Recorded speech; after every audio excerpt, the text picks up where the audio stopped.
আসরের সবচেয়ে high voltage match আর সেই হাই ভোল্টেজ ম্যাচটা হলো অন্যতম জমজমাট ম্যাচ। এদিন শুরুতে ব্যাটিংয়ে নেমে বড় সংগ্রহ ফরচুন বরিশালের। জবাব দিতে নেমে রং পুরো করেছে লড়াই। একদিকে মায়ার্স শান্ত আর একদিকে তৌফিক ইফতেখার সোহান। এদিন দুই দলের দেশীয় ও বিদেশি তারকাদের মাঝে থাকে জমজমাট লড়াই, যে লড়াইয়ে শেষ হাসি রংপুরের। সব মিলিয়ে বিপিএল এর সবচেয়ে হাই ভোল্টেজ ম্যাচ নিয়ে বিস্তারিত থাকছে প্রতিবেদনা। গল্পের নায়কও তিনি, ভিলেনও তিনি। বলা হচ্ছিল বরিশালের কাইল মেয়ার্সের কথা। বিপিএল এর এবারের আসরের সবচেয়ে শক্তিশালী ম্যাচ এটাই। একদিকে একের পর এক জয় নিয়ে উঠতে থাকা রংপুর, অপরদিকে কাগজে কলমে শক্তিশালী দল বরিশাল।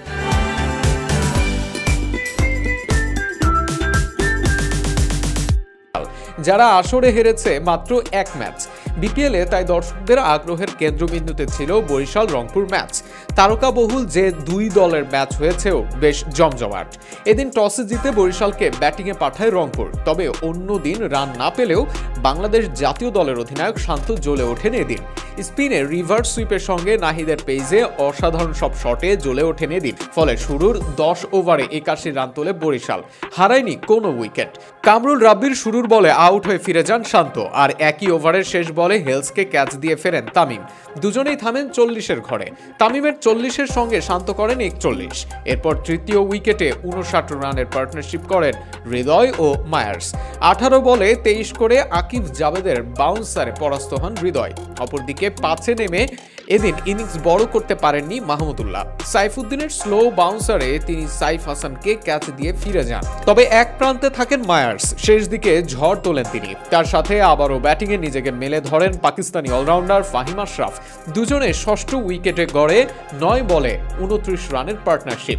মাত্র 6 বলে 20 রান করে রান আউট হয়ে ফিরে যান ফাহিম। তবে মায়ার্স তুলে নেন 50।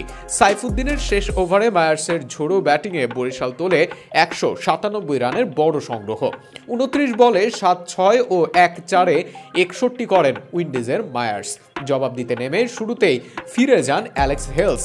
এদিন তার ব্যাট থেকে আসে মাত্র 1 রান। তানভীরের বলে শান্তর হাতে হন স্ট্যাম্পিং।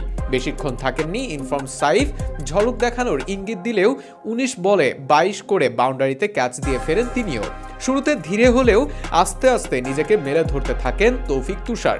একের পর এক দারুণ বাউন্ডারি মারতে থাকেন। তবে রিশাদের বলে তার দারুণ এক ক্যাচে পরিণত হয়ে তিনি ফেরেন 28 বলে 38 রান করে, হাঁকান 3-4 ও 3 ছক্কা।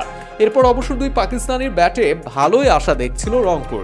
ইফতেখার ও খুশদিল শাহ 5ম উইকেটে গড়ে 53 বলে 91 রানের জুটি। তবে দলকে জয়ের বন্দরে নেওয়ার আগে ফিরে যান ইফতেখার। শাহিন শাহ আফ্রিদির বলে কিপিংয়ে থাকা শান্তকে ক্যাচ দেওয়ার আগে অবশ্য খেলেন 36 বলে 48 রানের দারুণ ইনিংস। এর পরের ওভারে 2 ছক্কা মেরে ম্যাচকে নিজেদের দিকে আনেন খুশদিল।